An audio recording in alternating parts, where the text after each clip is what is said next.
સુરત નવી civil hospital ખાતે સ્વાતંત્ર્ય પર્વને લઈ ધ્વજવંદન કાર્યક્રમ યોજાયો, જેમાં મોટી સંખ્યામાં સ્ટાફ જોડાયો હતો. સુરત નવી સિવિલ હોસ્પિટલ ખાતે 80માં સ્વાતંત્ર્ય પર્વની ઉજવણી કરાઈ હતી. 15મી ઓગસ્ટના દિવસે મહાનુભાવોને યાદ કરી ધ્વજવંદન કરાયું, જેમાં નવી સિવિલ હોસ્પિટલનો સ્ટાફ જોડાયો હતો. દેશહિતમાં સહભાગી બની યુવાનોને પ્રેરણા અપાઈ હતી. તો ધ્વજવંદન નિમિત્તે ડિજિટલ યુગની પણ વાતો કરાઈ હતી.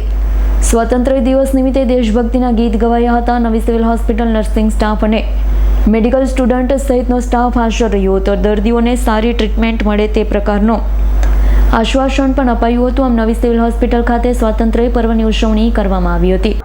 નમસ્કાર, સ્વતંત્રતા દિવસની ખૂબ તમને બધાને શુભકામનાઓ. આજે ન્યૂ સિવિલ હોસ્પિટલ સુરત ખાતે તમામ teachers, students, security staff, nursing staff, તમામ લોકોએ, બધા સ્ટાફે આજે બહુ જ સરસ સ્વતંત્રતા દિવસનું આયોજન કર્યું હતું. ખૂબ જ સરસ રીતે આપણા જે સ્વતંત્ર સેનાનીઓ છે એમને યાદ કર્યા હતા. અને આજના સમયમાં કઈ રીતે આપણે દેશને કંઈક આપવું, દેશની માટે કંઈક કરવું, તો સિવિલ હોસ્પિટલ સુરત માટે ડેડિકેટેડલી કામ કરવું અને પેશન્ટને પ્રાધાન્ય આપવું, પેશન્ટની તકલીફો, પેશન્ટની ડિમાન્ડ્સ, પેશન્ટના સેટિસ્ફેક્શનને પ્રાધાન્ય આપ્યું. અને આજે અમે એક સ્લોગન જારી કર્યો છે, પેશન્ટ ફર્સ્ટ. એટલે પેશન્ટ જે કહેશે, પેશન્ટની જે ઈચ્છા છે, પેશન્ટની જે એક્સપેક્ટેશન છે એને પૂરી કરવા માટે અમે આગળ અમારી SOP બનાવીશું, અમારા પ્રોટોકોલ્સ બનાવીશું અને પેશન્ટની તકલીફો ઓછી થાય એના માટે કાર્યરત રહીશું. તો સમગ્ર ટીમનો આભાર માનું છું. અને અમારી સાથે ડીન ડૉક્ટર જયેશ બ્રહ્મટ જોડાયા હતા તથા ચીફ ગેસ્ટ તરીકે અમારી સાથે આજે કર્નલ શ્રી વશિષ્ઠજી જોડાયા હતા, જે એક રિટાયર્ડ આર્મી ઓફિસર છે.